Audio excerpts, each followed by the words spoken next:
We are live for the very first episode of the Deep Dive with ifx33, and I have the multi-talented, award-winning... He's looking at me like, who am I talking about? I'm looking around, like I'm wondering... Multi-talented, award-winning Deyemi Okanlawon is with me as my first guest.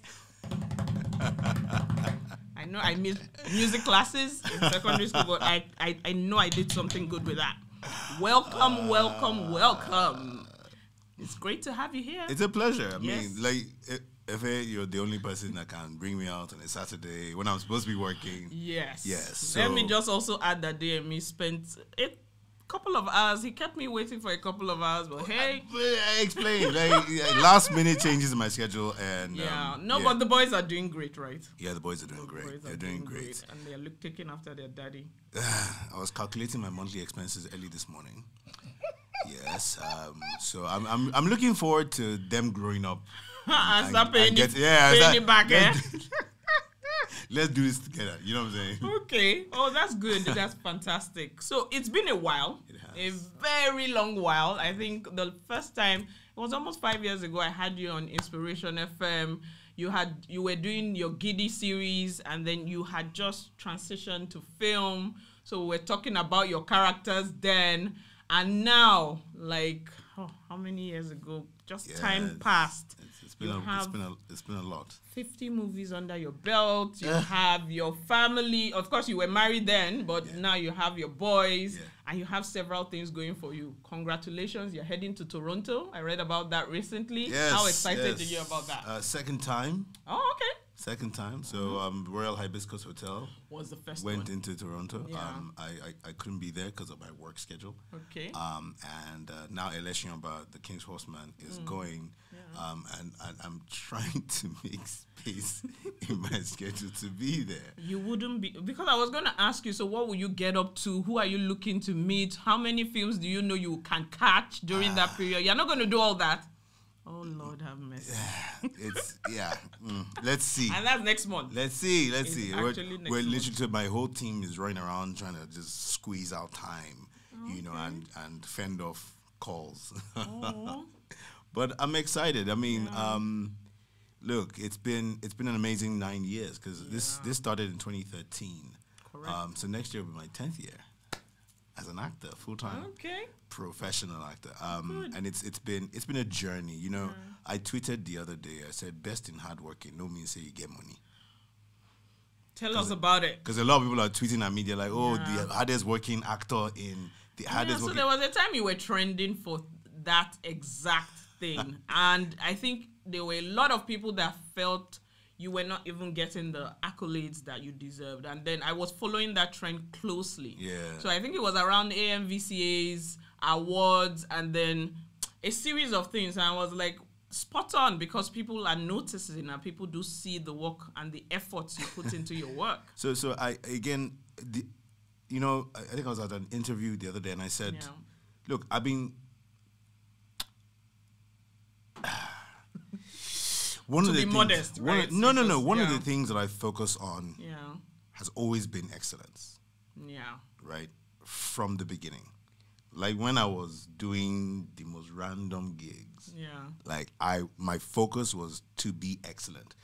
I do not look at the circumstances, whether the environment, the whatever is going on set, or even how much I'm being paid. Yeah. What drove me and has consistently driven me over the years was just the need to be excellent. Yeah. Every single time. Every time I hear action, excellence must come out. Yeah. And I took my eyes off the more external work that needed to be done, you know, in the entertainment space. Because there's external work that needs to be done. And we can't negate that. Yeah. So I focused on that more internal craft type work as opposed to the more business type work. And so there has been, it's taking a while. Yeah. I mean, in 2019, I quit acting. Oh. Low key. Like I was done. I got a job. Like I dusted my resume and I went back to work. And I was the head of marketing for Silverbird Film Distribution. Okay. Yes. And I rose to head the Nollywood desk. And I was responsible for releasing all the Nollywood titles on the Silverbird. and eventually I became the acting CEO when the CEO left during COVID. Okay. And those 2 years for me, you know, they showed me a different side of the film industry. Yeah. And of course, kind of like helped me reassess, you know, what I needed to be doing going forward. Yeah. And then COVID came, you know, the workload lessened. Yeah. And I started getting these, you know, strange calls. You see, all the while I've been acting, the reason why I quit was I was doing all this work, I was putting all this effort, and I just felt I wasn't getting the kind of roles, you know, as frequently as I wanted them, the kind of roles that I really wanted to be doing, very meaty, very, you know, impactful work. I wasn't fulfilled. I was working, I was making money. Deep. That's really deep. Working, making money, Yeah. I was not fulfilled. And that's why I did, you know, the switch, and I went back to work. But by 2020, you know, because of COVID and the space that we had and lockdown, cinemas were shut down. Of course, yeah. I started getting these strange calls. From Kakindele called. Yeah. Kemi Adetiba called. Mohabudu called. Interesting. Nia Kimolayo called. Yeah. Everybody just started calling. And I was like, okay, these are the people that I've That always you were wanted to looking? work. Yeah, you know. And I struggled to then remain at Silverbird. Because Okay. I was for me, I was done. I was like, Yeah. acting, you know, let's do Silverbird, let's go into distribution, let's see what the world of distribution around the world literally means. But, you know. It came calling. It came knocking. Back. Not even just calling. No. It took a lasso and pulled me right back in. Come over here. Eventually, I had to, you know, let management know that, you know, I would much rather do, You know, it's quite interesting, and I'm listening to you, and I'm just, what I feel is, it's no different from anybody that is working in the corporate world. What you just explained. Yeah.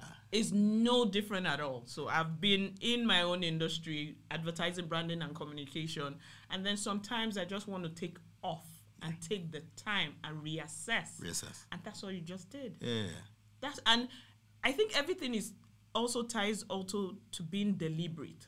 So you had been at it, you were looking for those roles that test you, because I have a feeling that's what you were talking about, the roles that test you, but they kind of were not coming. But you were putting in the work. Always. So my question now is, are there still people like you? And I ask this again, we're from an era, half of us clocked 40 between last year and this year. I know the kind of feelings I got when I worked Joker Silva, Olu Jacobs, what's her name again? Ego Boyo, when they were doing their work, and I'm like, oh, this work went into it. Yeah. I'm not saying now that's a different thing, but now you have more influences in the industry. You have people that want Big Brother, you have influencers that have large following coming into the industry. Yeah. Are we still putting in the work? I think there are pockets of people who know the work to put in.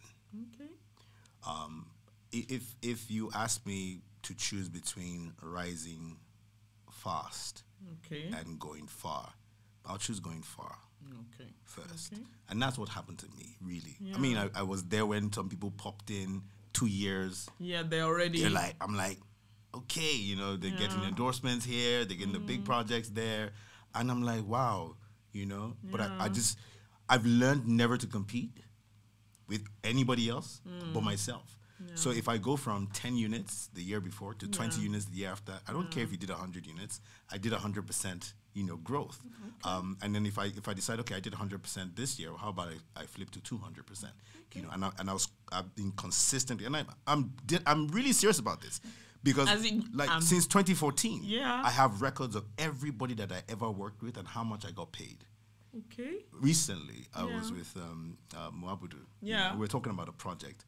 And, you know, some discussion, you know, some people, management talk to them. Some people, I have a relationship. We're going to have that conversation. And I'm comfortable having the conversation with people that I love and respect, you know, and I've worked with, you know. And so we had the conversation. And while we were talking, you know what I did? I went to my records. I just pulled out all the films that I had done with Ebony Life. When he started paying me 50,000. Oh my word! I just pulled out everything, every film, the title of every film and every year, and I just give it to her, and I kept quiet. I've done some good partnerships. Auntie, with we yeah, walked. don't get it twisted. You know, yeah. I didn't think I had to say much after that. You know, and I love her because she respects that. You know, you see, for me, respect is actually more than money. It is. Yeah. Although. Like if you offer me 100 million, you can disrespect me. They can disrespect you. If you give me 100 million, I'm like, it's okay. I can deal. It's okay. I can deal with it. Yeah. But no, seriously, respect, and it's not just interpersonal respect. You know, it's even in the work. I know what's being offered, the kind of characters that I'm being offered to play. You know, and all those kind of things. I appreciate people who. And let's give it to Mabudu, for example. Yes. You know, Ink Blots, Nia Kimolayo, Kemi Adetiba, Jadesola Shiberu. Yeah, you know, she has a new one. Yeah, I quit my job to work with Jade in 2013. You know, look at her now and the amazing stuff that she's doing. And all these people, one thing I've always noticed is they've always treated me with respect. We've had our moments. Of course. I can tell you, literally, everybody that I have worked with, there's been some level of friction somewhere or the other. But the respect is so high that, we can literally, have these conversations and move on. You know, I remember one time, one of my favorite producers ever is Udwak. Okay. Ugwanamam. And Udwak and I had this splat one time. It's a long time ago on set. I don't remember what exactly was going on, but I had grown to a certain level, and I was conscious of the growth.